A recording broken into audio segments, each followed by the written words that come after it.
सरकार है, उत्तर प्रदेश की सरकार है। इस सरकार पे नहीं बल्कि उनकी विचारधारा पे, उनके विचारों पे रोक लगाई गई।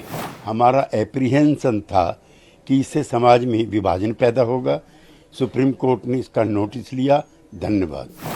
ये सांप्रदायिक राजनीति का दिया फड़फड़ा रहा है, इसलिए फैसला ले रहे हैं। There is to be absolutely no requirement, complete stay on ownership, on names of staff, names of owners. बहुत स्वागत करते हैं हम सुप्रीम कोर्ट के इस विचार का। और जो हमारे सरकार है, उत्तर प्रदेश की सरकार है, इस सरकार पे नहीं बल्कि उनकी विचारधारा पे, उनके विचारों पे रोक लगाई गई। जिस तरह से समाज को बांटने का काम भारतीय जनता पार्टी की सरकारें कर रही हैं जगह जगह, तो उससे समाज में और अराजकता फैलती है और जो है विभाजन होता है समाज में। जो भाईचारे की जो विचारधारा है जिसपे हमारा देश स्थापित हुआ है, वो भाईचारा आज खतरे में है। और जहां तक देखिए, मैं हरिद्वार जिले में पढ़ाई किया हूं, पूरा 5-6 साल वहीं पे रहा हूं। मैं देखा हरिद्वार से सारे कावड़ निकलते हैं, चाहे हिंदू हो, मुस्लिम हो, सिख हो, ईसाई हो, जिसकी भी दुकानें होती थी वहां पे, वो पूरा स्वागत करते थे कावड़ियों का। और जो है न प्याज न लहसुन कुछ नहीं होता था वहां पे रास्ते भर में, कोई अंडा मांस मछली कोई नहीं बनाता था उस टाइम पे, और सब लोग स्वागत करते थे उनको। उनके पूरी जो है कावड़ियों के आराम करने के लिए जगह देते थे।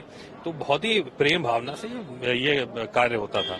लेकिन जबरदस्ती जो है नाम लिखवाना, एक तरह से बताना है कि नहीं, यहाँ पे नहीं आपको रुकना है, वहां पे आपको रुकना है, ये लोगों के दिमाग में फीड करने की बात है। वो फीड करना चाहते हैं सबके दिमाग में कि नहीं, ये गलत है, ये सही है। और इसी को रोक जो लगाई है सुप्रीम कोर्ट ने, उसका हम बहुत स्वागत करते हैं। जो बेसिक मुद्दा था विच वॉज दैट, वो कह रहे थे कि जो काम करते हैं ढाबों में, होटल में, उनका नाम कहना पड़ेगा, और जो ओनर है उनका नाम कहना पड़ेगा। सिर्फ जो वेज या नॉन वेज पका के अगर कोई बेच रहा है तो वेज या नॉन वेज वो जो लेबलिंग है सिर्फ वही चलेगा, जो आज भी सब जगह है, वेज या नॉन वेज फूड। इसके अलावा there is to be absolutely no requirement, complete stay on ownership, on names of staff, names of owners.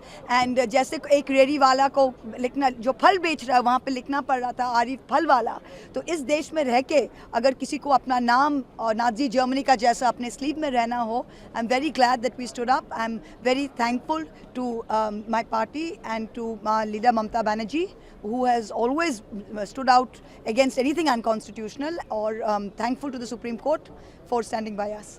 जिस समय मुझे जानकारी मिली थी कि इस तरह का सरकार का आचरण है, उसी समय मैंने कहा था कि सुप्रीम कोर्ट स्वयं इस बात को संज्ञान में ले और ऐसे कार्रवाई को रोके।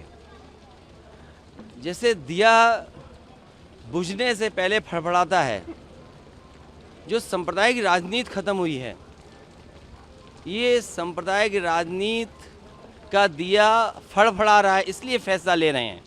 इसीलिए फैसला चाहे इस बात का लिया जा रहा हो कि दुकानों में या और संस्थाओं में नाम लिखा जाए। मुझे उम्मीद है कि सुप्रीम कोर्ट जब इस बात पर चर्चा करेगा और संज्ञान में जब लिया है, तो ऐसे कई कदम सरकार उठाएगी, क्योंकि जब सांप्रदायिक राजनीति खत्म होती है तो इसी तरीके से फड़फड़ाएंगे ये लोग। और उसी तरीके से आपने देखा होगा कितने दिनों लगा हुआ प्रतिबंध, उस पाबंदी को भी हटा दिया है। तो सांप्रदायिक राजनीति खत्म होने जा रही है, इसका दुख भारतीय जनता पार्टी को है। मैं सुप्रीम कोर्ट के इस फैसले का स्वागत करता हूं। हमारा एप्रीहेंशन था कि इससे समाज में विभाजन पैदा होगा। सुप्रीम कोर्ट ने इसका नोटिस लिया। धन्यवाद।